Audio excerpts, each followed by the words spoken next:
Well, over the past 24 hours, President-elect Donald Trump has used his Twitter account to go after General Motors, North Korea, China, Obamacare, Chicago Mayor Rahm Emanuel, even House Republicans. And Mr. Trump's communications director, well, he says the president-elect has no plans to change his Twitter habits when he assumes office.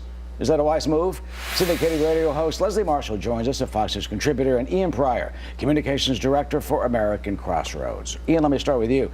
You know, tweeting may be Trump, but is it presidential?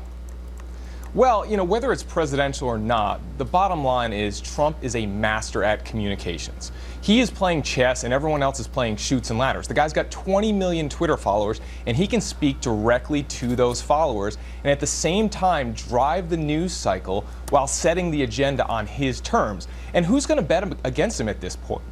It worked in the primaries, it worked in the general election, and I wouldn't bet against him making it work as president. Well, Leslie, is this the tenor that some people want? I mean, that's what critics say. Like even they take on the way he writes, like saying, so many of my enemies lost badly, not with the exclamation point, or nice with the exclamation point. What's wrong with that?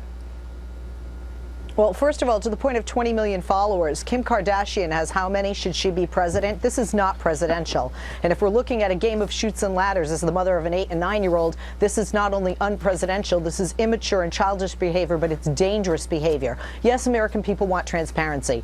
Yes, it would be nice to be able to chat with our president. But when you're making careless remarks regarding nuclear weapons that could result in problems for an ally like South Korea, when you're angering a dictator in North Korea, perhaps, with just a few characters, or when you say something negative about an American citizen who may not be in favor of you, like a former union leader, and they get death threats, this is irresponsible behavior. It's not presidential behavior, and he's really going to change this mode of communications and take this job more seriously. And what if he doesn't? It could be dangerous for an individual. I mean, this is him. What if he doesn't? I remember Ronald Reagan calling the Soviet Union the evil empire. I mean, you can see that likened to a Trump tweet.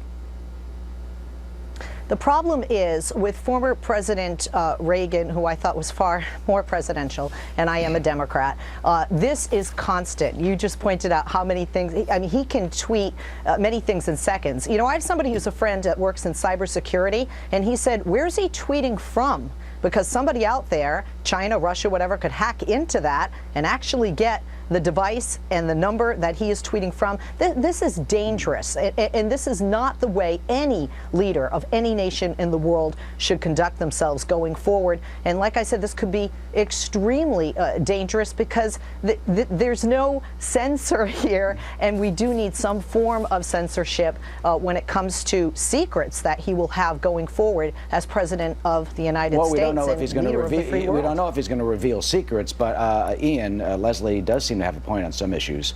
Is it dangerous, or are you concerned? Finally, how does this mean going forward?